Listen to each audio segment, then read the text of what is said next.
You two here. I am Owen. I am an author, poet, kind of, not really, trying to be. This is a book I wrote and published during COVID. I'll talk a little bit about it, but I'm mainly going to be doing a lot of poetry tonight. And a couple of new pieces. So welcome. We will start. So, a little bit about me. I was an acting student. I've traveled a lot. Doing a lot of Shakespeare is what really introduced me to poetry. I'm going to start off with a lot of poetry, just because I love poetry. The poem I want to start with is one called Welcome. It's from the second poetry book that I have. It all exists on a file on my phone. The poetry is not published yet, but hopefully that will be my next thing that I go through. So this one is called Welcome. I welcome you into me, my soul, suffering, revelations. I give you my life, my ponderings, reminiscence, love. I give you my happiness and my sadness. I give you me.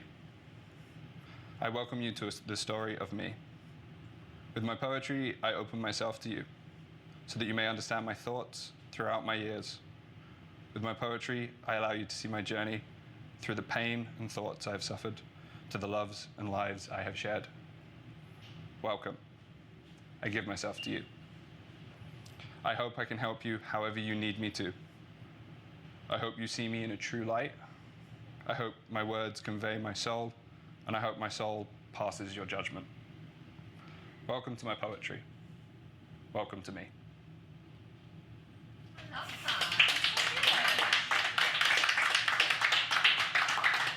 So, with the poetry, it began as like a 17, 18-year-old doing acting, reading a lot of Shakespeare, trying to find a way to make sense of the thoughts and feelings you feel at that age.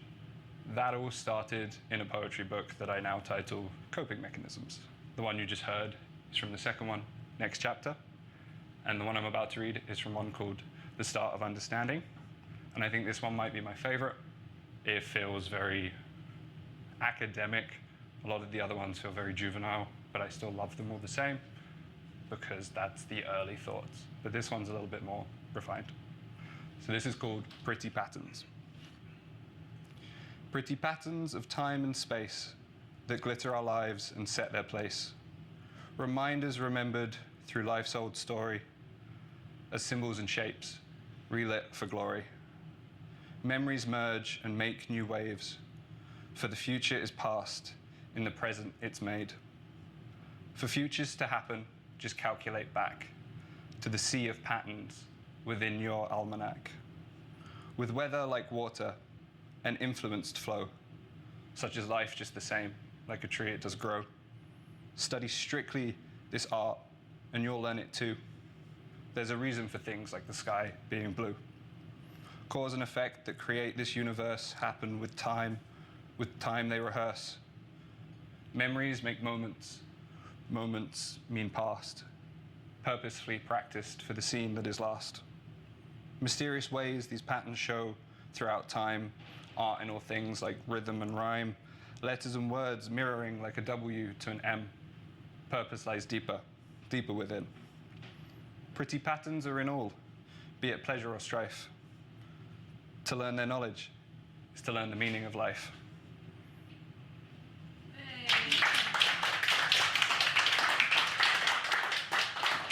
Thank you. Love that, Owen. Oh, this would be a cool shot. Okay. I would also like to take this moment to introduce Jackwell, who has been kind enough. I probably should have told you I was going to do that as well.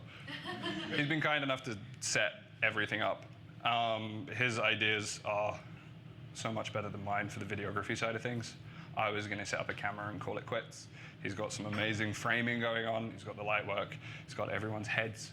So if you are sat there, your head will be in the back of this. This is just a bit of content for this digital age that we now live in, which will be great. Who knows, it might reach some more people. Okay.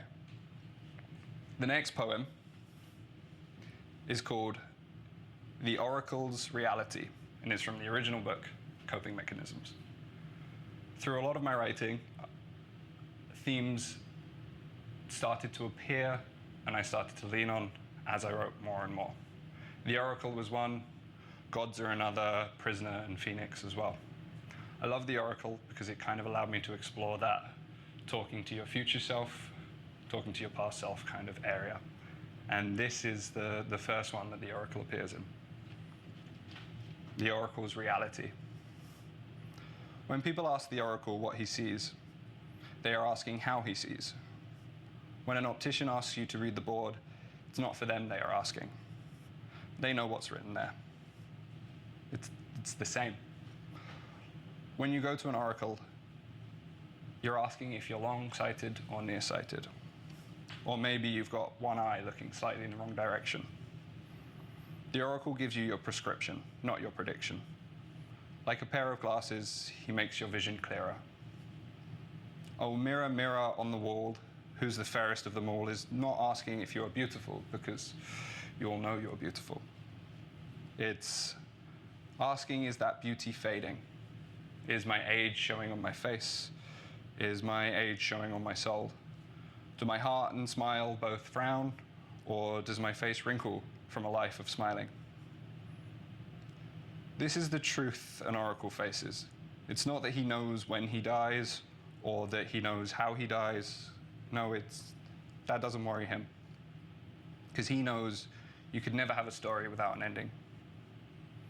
The truth an Oracle faces is that he knows what is written in those pages. He's read the book every day, always knowing what is to come, trying to smudge out the words that were written wrong, but he can't change the story, for his is already written. The truth for an Oracle is that it has happened before. He knows what is coming. Maybe it's time for him to close his books, throw away the tapestry, throw it over the crystal ball, make himself blind. Retire from seeing the future. Forget what is to come and focus on what is happening now. Let's do the impossible and surprise an Oracle. Let's move away from reality and start living out our fantasy.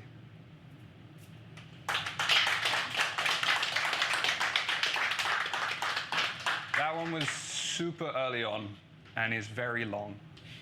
And a lot of the first stuff I wrote is very long and very wordy, because I had a lot to say back then. Now I have less to say. I have a few shorter ones, we'll get to them in a second, but the next one I want to read is called Final Flame. I remember this one vividly. I had just moved into Sydney and been living there for about a month in this apartment, and I had a bed and a fan propped up in the corner to try and cool me, and I just bought a candle, and that was all I had in this room. And I'd just broken up with my girlfriend at the time. We attempted to do long distance, it didn't work out, and I couldn't sleep, and I blew out the candle, and then I lit the candle again, and then I wrote this poem. It's called Final Flame. The world will end by candlelight, thickening the dust in the air as it slowly settles. Orange and grey link arms in the atmosphere as they dance, whilst the wind speaks soft, almost silent. We'll watch the end by candlelight, slowly flickering to capture the horizon, standing still in time for less than a second, holding on to the last few moments whilst they're still there, followed by the next, and maybe one more. Each as beautiful as the other, yet more peaceful than the last. Under the sky by candlelight, the last star, more visible now than the moon has ever been, flickers in Morse code, speaking its final words as we speak ours, admiring the distance between, but a story so similar, before winking farewell. As wax weeps, the wick will wither. Over the horizon we send our deepest breath and shiver. The atmosphere's dance shall take its bow before the wind speaks up for a final howl. We'll see the last star drift from sight as we watch the world end by candlelight.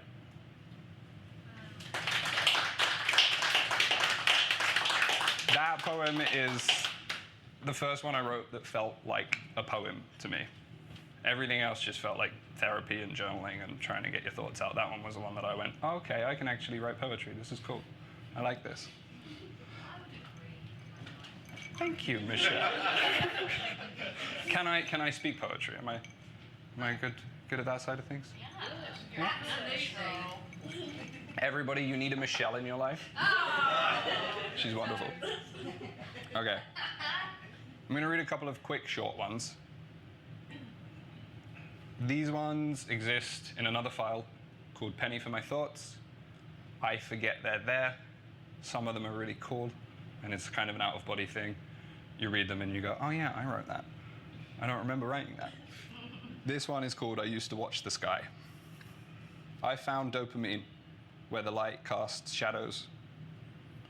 As it made my bedroom window dance on the ceiling, I found dopamine like a child does, in the wonder of something so simple. And we'll go straight on to the next one, which is called Wisdom at the End. Hindsight makes me chuckle. It's wisdom at the end, because it's not a guideline, it's a revelation. And then for any Harry Potter fans in the audience, yeah. If you know what a Horcrux is, you'll understand this one a little bit deeper. It's called A Horcrux by Suicide.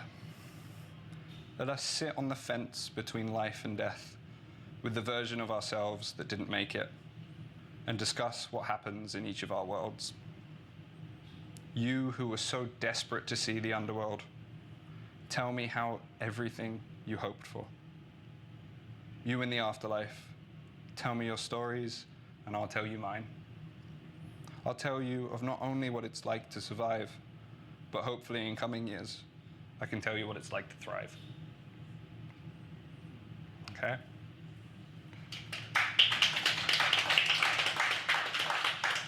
I've got two more poems, one long one, one short one, and then I'll get to this thing. This next one is a very common theme among poets. Can anyone guess what it came from? Anyone? Heartbreak and love? You should have called it out, please. This one's called A Giver's Cage. Sorry, a giver's gauge. A Giver's Cage. Cage, thank you. Kicking her. The energy to regrow a limb becomes second nature to a giver. Yet over time, the chance is slim that their hearts will never wither. The second time they had to heal was harder than the third. Fourth and fifth, they never feel, but the last, they never heard. They never realized they gave their all because it's second nature to a giver. Until the last time they decide to fall, that's when their heart will wither. This is when they build the cage, design it to protect, fitted with broken gauge, left with nothing, just neglect. Do not build your cage, dear giver, lest the world be short a lover. Do not stop that beating heart for them, or we'll never see another.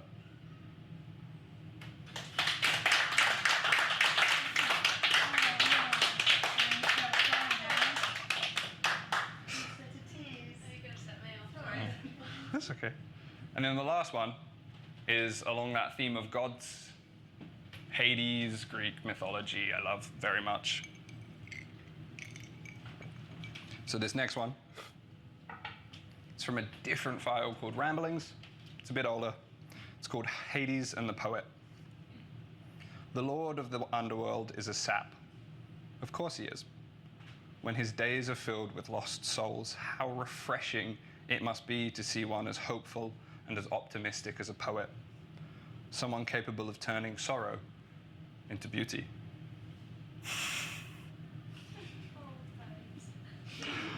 Okay, that's enough of the poetry, and I will talk about this. I have a mixed relationship with this book. Very mixed relationship. Those of you who know me know I am terrible about talking about it. The worst joke I ever played on myself was titling it, "What is it about?" At the time, I thought it was funny, but then when people say, "Oh, you've written a book, what's it about?" I stop and I don't know what to say anymore. What I should say is what's written on the back, which is an exploration of purpose and belonging through storytelling. Because that is what it is. It simplifies it very well. I'm going to read the blurb, and then I've picked out one chapter. I'll give that a read, and then I'm going to put it down and read something new. So, an outsider who no longer wants to be the outsider arrives in a peaceful kingdom. A princess longs to be the girl, but must stray from the contentment of conformity. A waitress waits for life, unaware she must take the first step. The knight and the courtesan, both ignorant of the change that has come to the kingdom, cling to its fallen pieces. These characters awaken to the reality that there is more to their lives than living only one story and having only one title. But what story and what title do they want? The chapter I picked out is in the middle of the book. I thought about starting at the beginning, but a beautiful spring day, the first of many after a long wet winter, our outsider stood alone on the basketball court. It's not where I want to start the story today. I want to start it in the middle, on a chapter called The Festival, which I can't find right now. There we go. The reason I want to start on this chapter is I feel as though it captures, of course it's the page that's stuck together, there we go. I feel like it captures where the book gets to and where it's going within the first page. So, the festival. The festival week had begun in the kingdom. Excited, the citizens started their preparations, some creating decorations for the parade, others shopped for beautiful gowns and suits. All continued to go about their duties and services to the kingdom. The atmosphere electric. The merchants at their carts handed out flyers and promotions. The chefs worked overtime to prepare their delicacies. The artists thrived, designing fineries. The royals walked among their subjects who rejoiced in their splendor. The bartender had his work cut out, ensuring his skills were at their peak and everything was well stocked. The girl was exhausted from her duties in the bar, the store, and now her preparations to once again wear the crown. The knight had returned for a few weeks prior, bragging of his conquests with the other noblemen, watching the girl from afar, seeing the woman she has become since she left his side. The courtesan, enjoying the company of the knight on occasion, reunited with her friend as they gathered for the festivity rehearsals.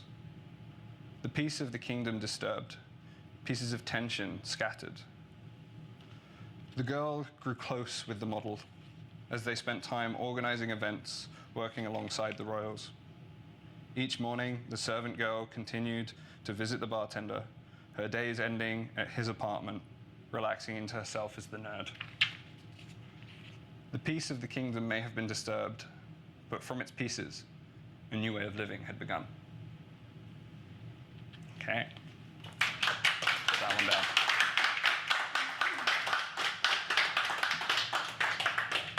This will be available for purchase at the end if anybody would like to read the full story. I do genuinely love the story. I don't know why I can't talk about it. I don't know why I have such a weird relationship with it. I think my ego is still a little bit bruised from when I was 21, but I'm 26 now and I should be over that. So.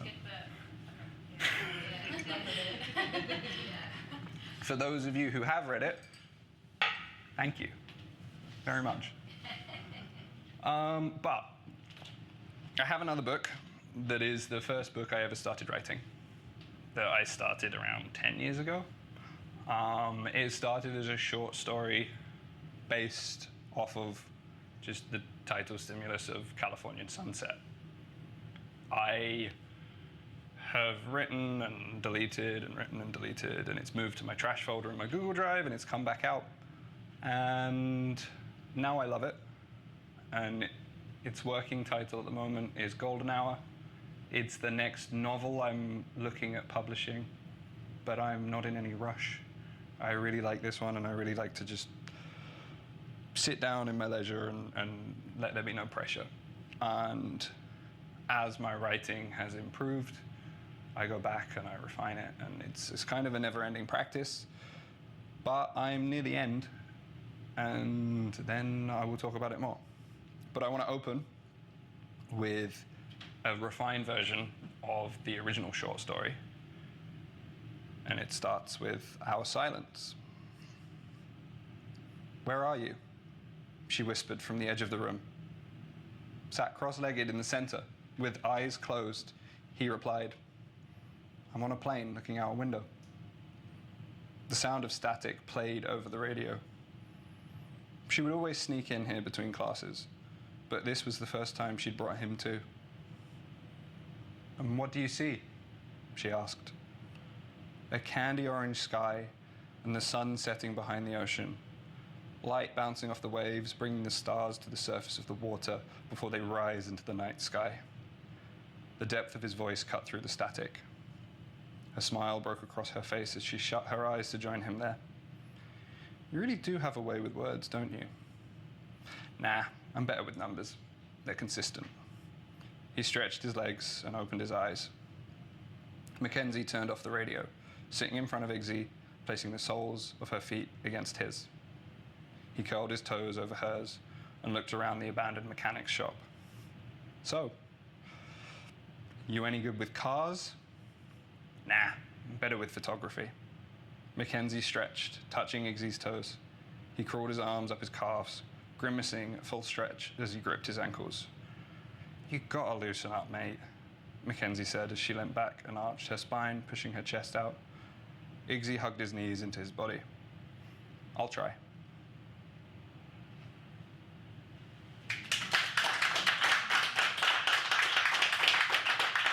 Now,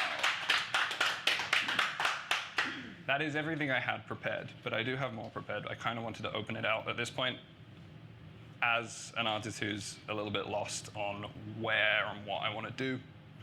The acting's still in the mix. There is a Netflix show coming out in December called The Abandons. When I was living in Calgary, I got work as an extra. And on one of the promos, you can see me blurred, and you have no idea it's me. But that is the life of an actor when you're trying to make it. I'm grateful that with my time there, I managed to get an acting job and make my way into a fun little community there. Still in touch with a lot of people. There's a lot of projects going on. So that's something I do, but I've kind of fallen out of love with that industry, and it's so hard to make it that you're just kind of like, well, we do stuff like this to remain creative. The writing and the novels I will do regardless. The poetry has always kind of been for me. This is my first time going up and speaking any of this in front of an audience. If you guys like it and you think you would buy a poetry book of some of my work, please let me know, and I'll consider doing that. If not, I'm keeping it to myself. So next, would you guys like me to read some more poetry? Would you like me to read some more of this? Please don't choose that option. Or would you like me to read some more of the new one? I can just continue where I left off there and move into the next chapter. I love poetry. I like poetry. Poetry? Yeah. Okay, sick. Would anybody else like another coffee or anything? So I've got it. She won't let me. She won't let me. Now would also be a good time to introduce Aisha. Do you want to get up, or do you want to hide? The camera's right behind. The camera's right behind you. So if you want to turn, I'm glad you sat there. Aisha was at Chichester College with me. She's an incredible singer. She's an incredible artist. She doesn't believe it. She's scowling, but she is. And she's also a wonderful soul, and the one who pushed me to do this tonight. She'll be making your coffees. So would anybody genuinely like another coffee? Or a snack? Everyone's good? Okay. Would you like a coffee, Ed? Yes, please. Yeah. Thank you, Aisha. Okay. And then you can just wander into the shot, and Jackwell can get a really cool shot of you carrying a coffee. She can't hear me. Okay. I don't really know what poetry to read next then. So I have a couple. We have coping mechanisms, which is like the first folder, which is a lot of teen angst from the age of 18 to 19. Then we have next chapter, which is full of a lot of optimism because I was in Australia and life went really shit and then went really good. And then we have Start of Understanding, which feels a little bit more like poetry. And then we have a couple more. Would anybody? Okay. Okay. We'll do that one again. Yeah, sick. So before anybody got here, we recorded a couple. The one that has just been recommended by Dan is called Ode to Wonky House. A little bit of backstory into Wonky House. When I was living in Calgary, it was chaos, and I couch surfed, and then I lived in a basement suite for a while, and I met my beautiful girlfriend Shannon, who is still in Calgary. Hi, Shannon. And I'm trying to move back to Canada and Calgary, but we're here whilst we wait for visas and legal stuff. But we lived in a house which was like 120 years old, one of the first heritage homes in Calgary. We're incredibly lucky to move in there. Our friends moved up to Edmonton. Their landlords were lazy, didn't want to put an ad up, and we just got really lucky. Got really cheap rent. You're amazing. Thank you. If anybody hasn't noticed at this point, I'm shaking. We got really cheap rent. And we lived in that house for 2 years, and it was amazing. And when we moved out, I was super sad, and processing things the way I do, I wrote a poem about it. So this is called 3626, Ode to Wonky House. In an era of how much is the rent? We had Wonky House. At the top of Mount Royal, past the mansions, at the end of 14th Street, you'll find a house as old as Calgary. Its foundations sinking in one corner, making the fridge door always swing close, and anything you drop roll in an escape attempt towards the front door. Almost impossible to keep warm in the winter, but made cozy by blankets and coffee as snow falls outside. Then too hot in summer days, fans attempting to cool the upstairs while the ice machine named Svetlana chills your drinks. Yet, year-round, the basement remained my sanctuary, a projector that healed my inner teen with the therapy of films and video games. So despite its toilet that broke yet again the week we moved out, the lack of a dishwasher, and the weeds that will survive the inevitable apocalypse, I'm gonna miss that tiny house. Coming home to strip lights twinkling in the bedroom, soft jazz playing as Shannon reads, it was home. Jogging along the river to Glenmore Dam on spring evenings, and the view of downtown on one side, the Rocky Mountains on the other, it will always be home. So when the era of maybe one day we'll buy a home comes, I'll dream of finding a wonky house again. I do like that one a lot. Oh. Yeah, I don't write much anymore poetry-wise. I have moved more into this novelty side of things. Life gets in the way, you know. But it is still one of those things when you get the inspiration, you write. I'm just having a little scroll through. Let's read another Oracle one. I like the Oracle ones. So this is the last one I've written featuring the Oracle. It's around 6 or 7, but this is the latest, and it was written back in 2024. So I haven't written about the Oracle in a while. Maybe they'll make another appearance soon. But this is called The Oracle's Deathbed. Do you think, in meditation, the Oracle can see the faces around their deathbed? Even through wrinkled smiles, knowing whose hands grip theirs, despite age and years apart, reminiscing in those memories? Do you think the Oracle is scared to look with clarity, to know exactly who's still there and who they'll leave behind? Perhaps some faces they don't even know yet. Do you feel those people around you as I read this, as if you too already knew? And that's that one.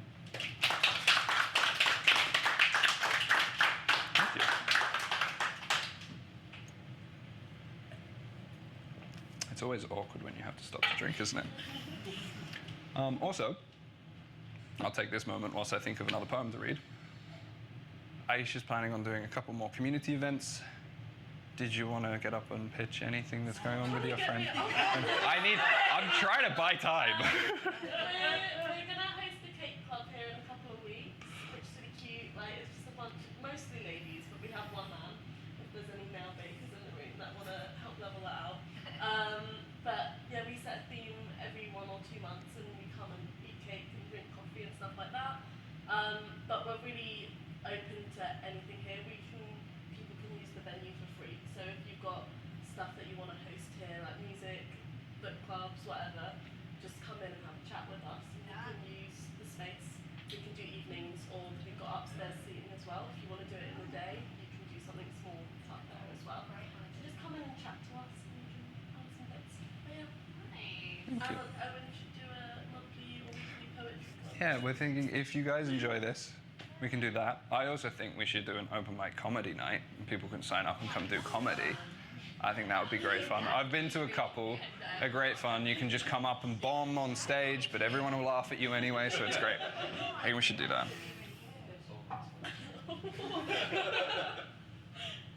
Okay, the next one I'm going to read, I've just thought of. I actually wrote about Chichester.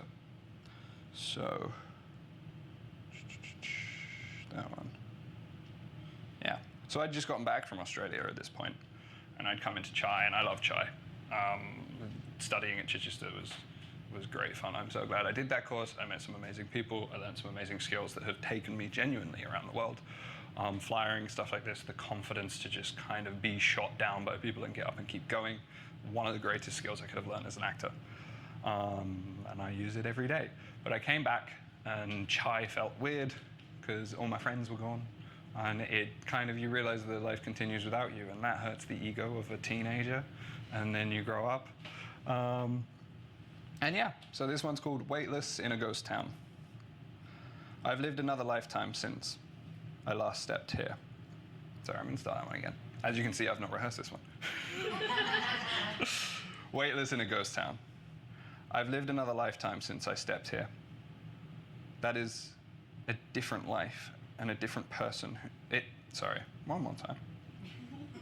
I've lived another lifetime since I stepped here. It's a different life and a different person who walks these streets now, as a weightless ghost in a weightless ghost town. But it's not weightless in itself, only to me. Each corner and path I take, each back road and shortcut holds so many memories.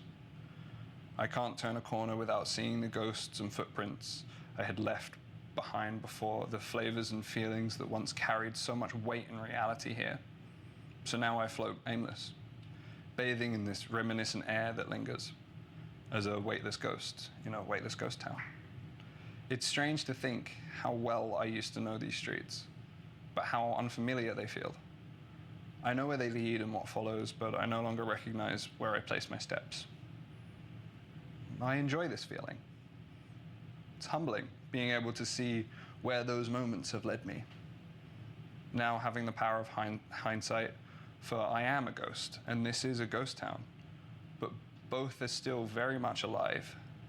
The versions I know are no longer in this world, yet they still lay in its shadows as it continues to live on, changing and growing without them.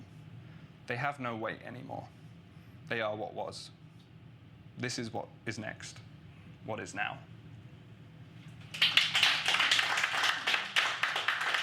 I'm going to end it on that one, because that one feels good.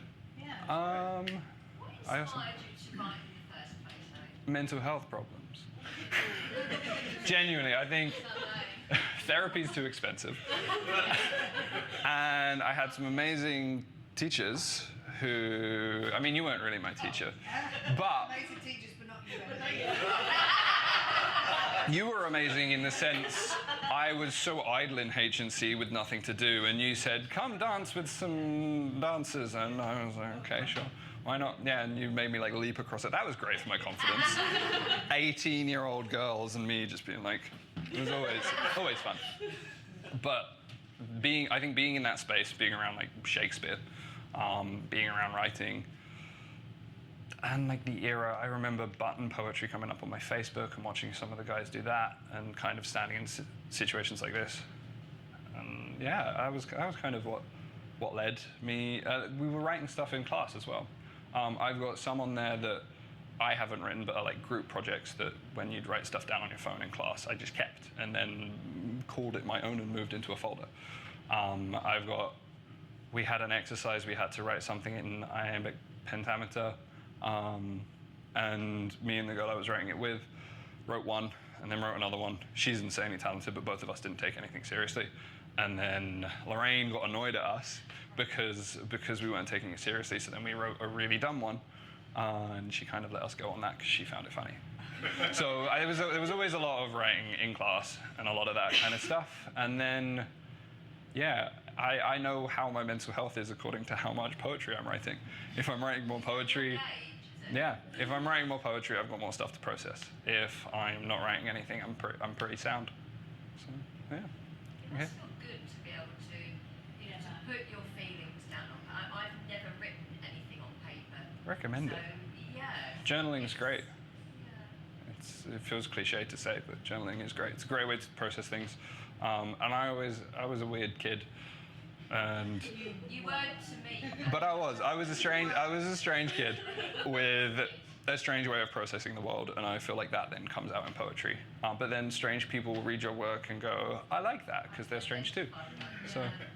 You always wrote from a young age, though. You didn't write stories, so I was 7 years old. This is my first co-writer because I could not spell as well. My spelling was terrible. My writing ability. So you were literally. She was my scribe, and she made it so that I could actually do what I'm doing today. So thank you, Phoebe. Are there any other questions? This is fun. Question time. I think it's lovely to know about the author. I mean, I know you, but, Yeah. but then, no, you've revealed a different side of you tonight, babe, that I've never seen. And I found that really beautiful. Thank you. I think that's why I find it hard to talk about the book, because it is one of those things that, I mean, you're always more critical about your own work, but you always think about like what people are going to think of you, and therefore it's hard. And that was the first thing I ever did, and kind of when in COVID, I had time to write it, and then I had spare money, and I published it, and then it didn't do so great because it was just me and it was a self-funded project, and I took that a bit hard at first. But I've grown up since, and you recognize the reality of life, and now I want money, so I'm willing to try and sell it a bit more. I think that's the reality, really. Sell your soul. Yeah, a little bit. If there are no other questions, I release you all. If you want to chat to me, if you want to buy a book, please do. If you want to escape, please escape. Or if you want me to keep talking, I will keep talking. Whatever you guys as an audience now want. I think you should definitely do a poetry club. Poetry club. Okay, there we go. I think it's so inspiring. Okay. It's our first time coming and like meeting you, but I loved it. It was so good. Amazing. Your Thank work's you. amazing. So yeah. Amazing. Thank you. Okay. Yeah, it's very That's inspiring. really nice to hear. You can help people write poetry. Yeah. Yeah, Oh. it's hard to do. I don't know where to begin. I think you just begin and you write thoughts down, and then you read them in a few weeks and realize they were shit and there's spelling errors. And then you correct that, and then you get better at doing it, and you get better and you get better. I've got poems that are untouched and they've got all the spelling errors in them, and just because it's nice to go back and see the fact that you do grow and your ability gets better. Yeah, actually, that is true. Yeah, he wrote me a poem and I didn't actually have to touch it. No, My birthday. your birthday poem. You should read it out. Do you want me to read your birthday poem for you? Oh, I might cry. Should we do it? Do you have it to hand? Because I don't know. Cry when she first. If you have it on your notes, we can do that. Because I was like, I can't send you a present. You read it. I'm not reading it. No, I don't read it. Okay. Okay. So this one is called an ode to Phoebe. No, this one is called What You Call a Friend. Some might call a friend a buddy, that person that stays by your side when life gets muddy, the one who knows your secrets, the one who helps you heal all the bruises and cuts. But I have this friend I've known my whole life. She's been there to make me laugh through the strife.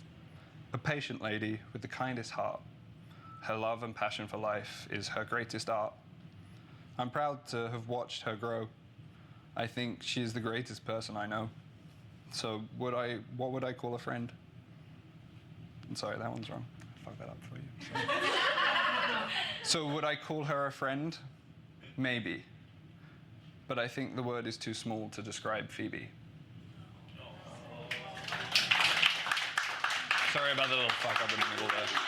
But I mean, that's the most honest thing. I'll send you the video. You'll have that forever with my spelling mistakes and my speaking mistakes. There we go. Make poetry out of everything. Yeah. I'm really wait, We'll get it on camera. Oh, thanks. Okay. Do you always run all of your work past Shannon? Does she? Rarely. Do you not? Is Rarely. it something that you just feel so personal? And Yeah. There's like 500 plus poems that I've written. Like, there's a lot.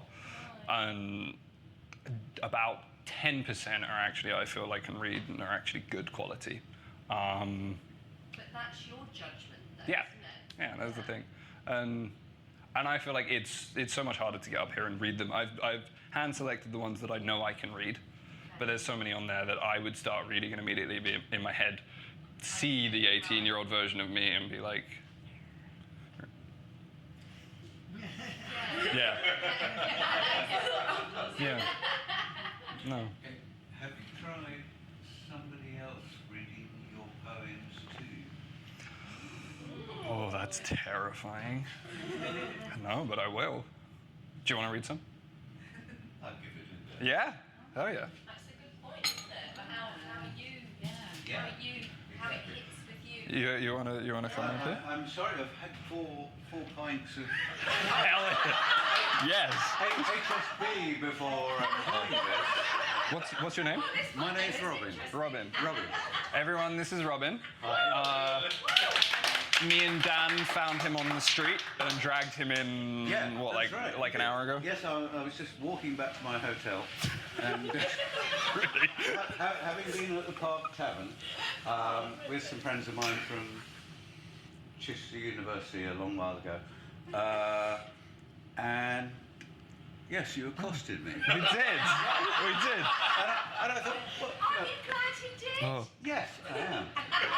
Yeah, no, poetry, well, any performance, live performance, I think is always wonderful. Yes, I But agree. somebody's sort of put their heart and soul to come up and bare themselves to you. It's a brave So I thing think that's to do. really nice. So I will, I need my reading glasses. Yes. I'm trying to find a short An one. age thing. That's okay. My day job, I work at Spectators, so I understand. I understand. Hopefully I've got them with me. I've got normal reading glasses. Will they do for you? Or Well, I might have to prescription? take you up on that. Yeah, I've got some here. Okay, that one's good. We'll do that one.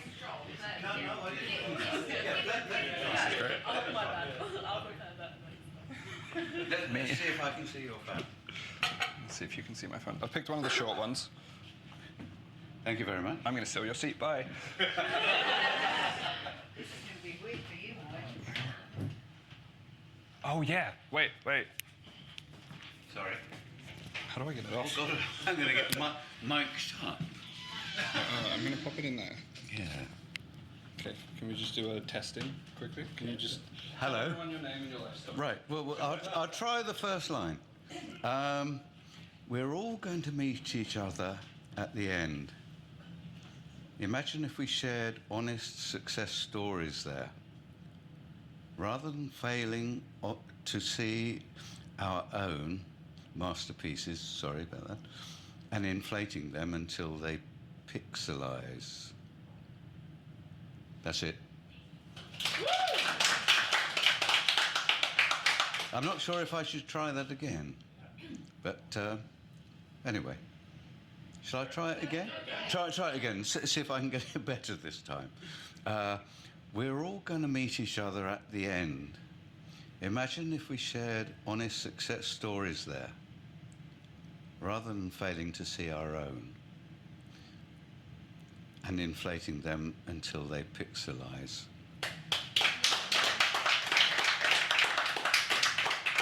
How did that work for you, Owen? That red band? Yeah, that's an interesting thing.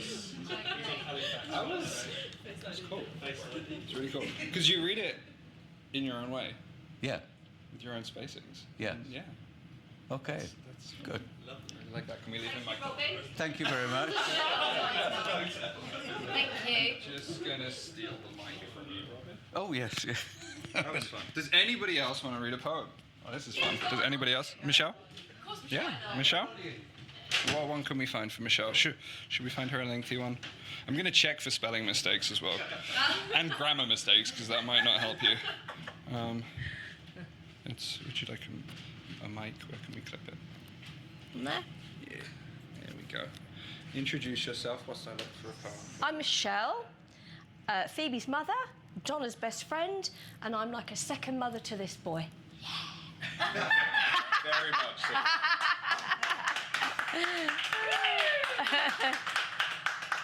Thank you.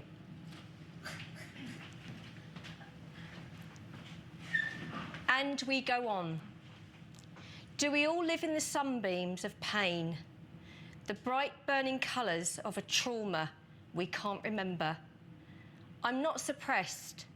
We simply don't remember. The forgotten past life of childhood, clinging to laughter so hard we forget to laugh.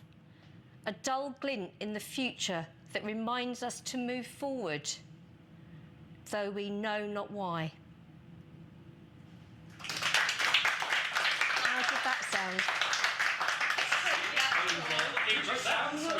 Do you recognise it though? Does it feel No, it doesn't like feel like mine. yours? No, not at all. Does it not? No. I thought that was a really good thing to do, though, Robin. You're right. That was quite powerful for someone to read somebody else's work. Thank you. Thank you. It's so theatrical. Yes, Okay. I know.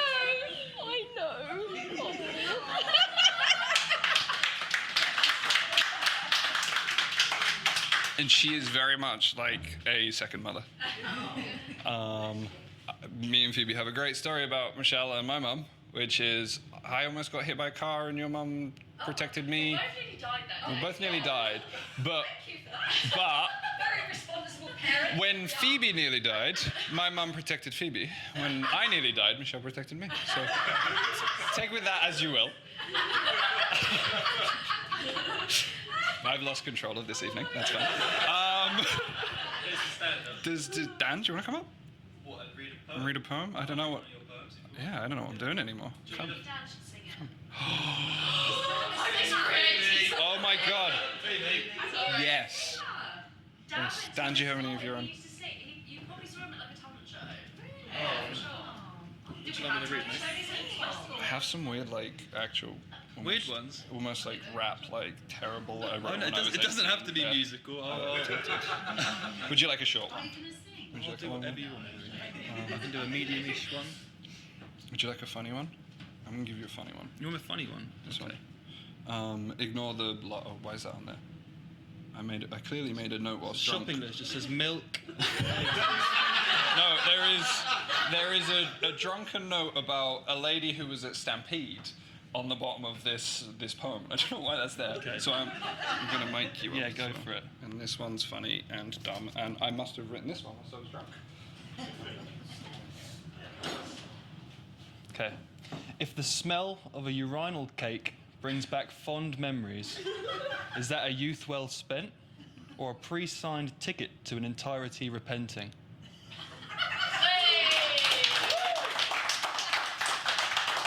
Very cool.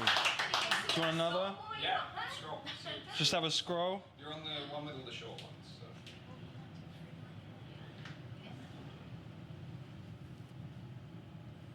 Okay, here we go.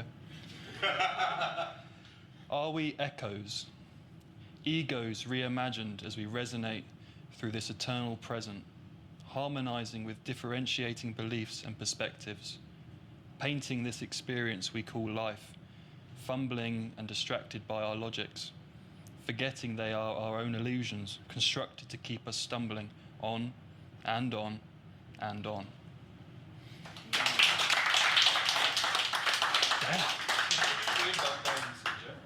Do you want me to get- Wow, that's bad. It's nice, man. They're really lovely. I want to find one for you now. Oh, go on then. Who has never ever read in front of people? Wow. No, you've just done it. I've done that. Oh, yeah, no, but Yeah. prior to that, no. Right, that's That's one. the question. Who else? Nice, man.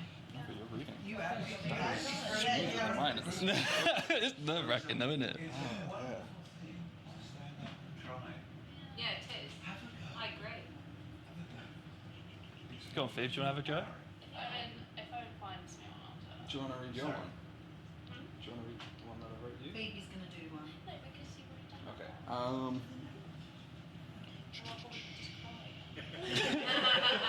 This is my poem. Brilliant. It's a wonderful thing when you can get up in front of people and be yourself. Here, you don't have to be. You can be someone else. Oh, I'll be do you want to read this one? Do you want to read this one? Sure. And then I'll find one for you as well. This is fun. I like it. Okay. Okay. So this is called Full-Hearted Foolish Lover. I care not for my heart being on my sleeve. I'd rather these tears that hide my heart away. I care not for its naive softness. I'd rather it burn bright than be cold and hollow. I care not for being a hopeless romantic. I'd rather a euphorious story than to never know love. I worry not for this broken heart. I'll give it time and then love again. Very nice. Very nice, sir. Yeah. Am I still? Can you tell who the performers are? I'll steal that one from you. Nice one, dude. Thank you. Can you actually do a music night? Sick. Do a music night. Do a music night. Do a little bit of singing. That would be sick. Music, do you sing? Oh, lots of different stuff, but it's mainly